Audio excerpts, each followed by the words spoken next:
السلام علیکم ناظرین، آپ دیکھ رہے ہیں ذیشان سید یوٹیوب چینل۔ ناظرین، آج ایک بار پھر سے بات کریں گے پاکستان تحریک انصاف کے چیئرمین عمران خان کے خلاف سائفر کیس۔ جو سائفر وہ پاکستانی عوام کو دکھانا چاہتے تھے یا بتانا چاہتے تھے کہ یہ سائفر کیا چیز ہے اور امریکہ نے کیسے سائفر بھیجا، کیسے اس کی حکومت کی، ماضی کی کہانیاں تھی۔ لیکن اس وقت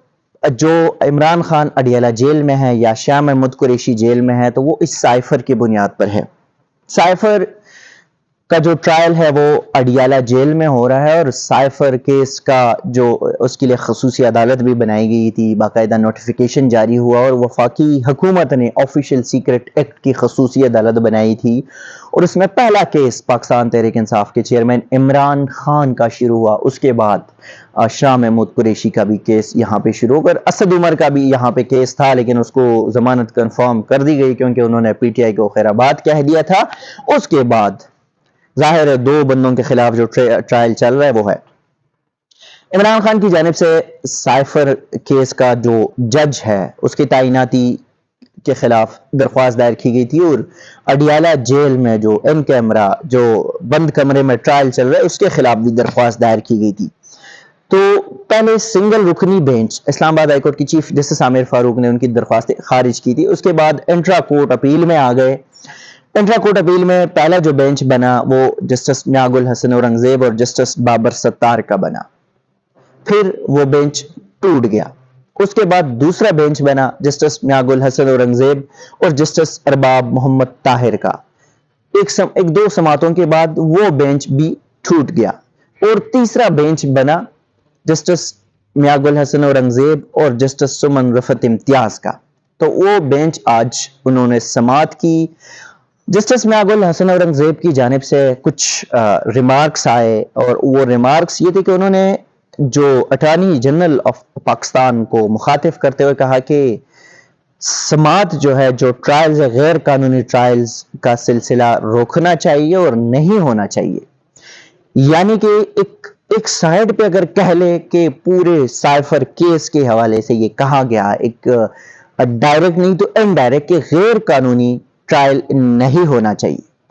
دوسرا یہ کہ انصاف ہونا چاہیے، نہ صرف انصاف ہونا چاہیے بلکہ دکھائی بھی دینا چاہیے۔ تو یہ بھی آپ کہہ سکتے ہیں کہ انصاف جو ابھی تک نہ دکھائی دے رہے اور نہ ہو بھی رہے۔ اس پر جو اٹارنی جنرل ہے انہوں نے کہہ دیا کہ میں یہ یقینی بناؤں گا کہ جو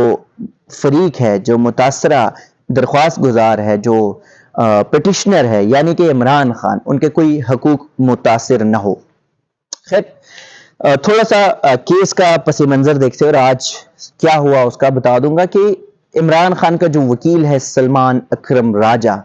وہ عدالت کے سامنے پیش ہوئے، بہت سارے مختلف عدالتی فیصلوں کے حوالے دیے ان کی جانب سے عدالت کے سامنے، اور یہ کہا گیا کہ عمران خان کا جو ٹرائل ہے وہ بجائے اڈیالہ کے کسی بند کمرے میں وہ جوڈیشل کمپلیکس ہونا چاہیے۔ جو لوگ، جو وکلا،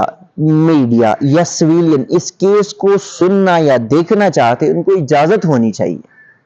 کسی بند کمرے میں محض اس بات پہ کہ سیکیورٹی خدشات ہے اور اس پہ بند کمرے میں کیس ہونا چاہیے تو اس سے ان کی جو حقوق ہے وہ متاثر ہو رہے ہیں، نہ ان کی فیملی کی غیر موجودگی میں ان کے وکلاء نہیں ہوتے، میڈیا نہیں ہوتا، اور ان ساری چیزوں سے ان کی جو ذاتی بنیادی انسانی حقوق ہے وہ متاثر ہو رہے ہیں۔ تو ٹرائل ایسے نہیں ہونا چاہیے۔ اور ان کی جانب سے یہ بھی کہا گیا کہ جب ایفیڈ کچہری میں عمران خان نے پیش ہونا تھا تو اس وقت ان کے ایفیڈ کچہری جو پرانی عدالتیں تھے ضلعی کچہری کی، وہاں پہ سچویشن ایسی نہیں تھی، وہاں پہ بھی کسی بھی سیاسی شخصیت کے لیے جانا جو ہے وہ ممکن نہیں تھا، خدشات تھے، خطرات تھے۔ تو اس وجہ سے ہم نے درخواست دی تھی اور جوڈیشل کمپلیکس میں وہ سماعت ہوئی تھی۔ تو اب محض اس سیکیورٹی کا بہانہ بنا کے یا اس کا نقطہ اٹھا کے اس بنیاد پہ عمران خان کا ٹرائل جیل میں نہیں بلکہ اوپن کورٹ میں ہونا چاہیے۔ ایک جو عدالت ہے، جو جج کی تعیناتی ہے، اس کے حوالے سے بھی یہ درخواست تھی کہ یہ تعیناتی غلط ہوئی ہے، اور گزشتہ سماعت پہ بھی ہم نے ذکر کیا تھا کہ سلمان اکرم راجہ نے عدالت کو بتایا تھا کہ چونکہ جو جج ابوالحسنات ذوالقرنین ہے جو آفیشل سیکرٹ ایکٹ عدالت کے جج ہے، ان کی تعیناتی جو ہے وہ جو قوانین کے مطابق نہیں ہوئی۔ پہلے یہ تھا کہ جب وفاقی حکومت نے جواب نہیں جمع کرایا گیا تب کوئی دستاویزات بھی نہیں تھے، اور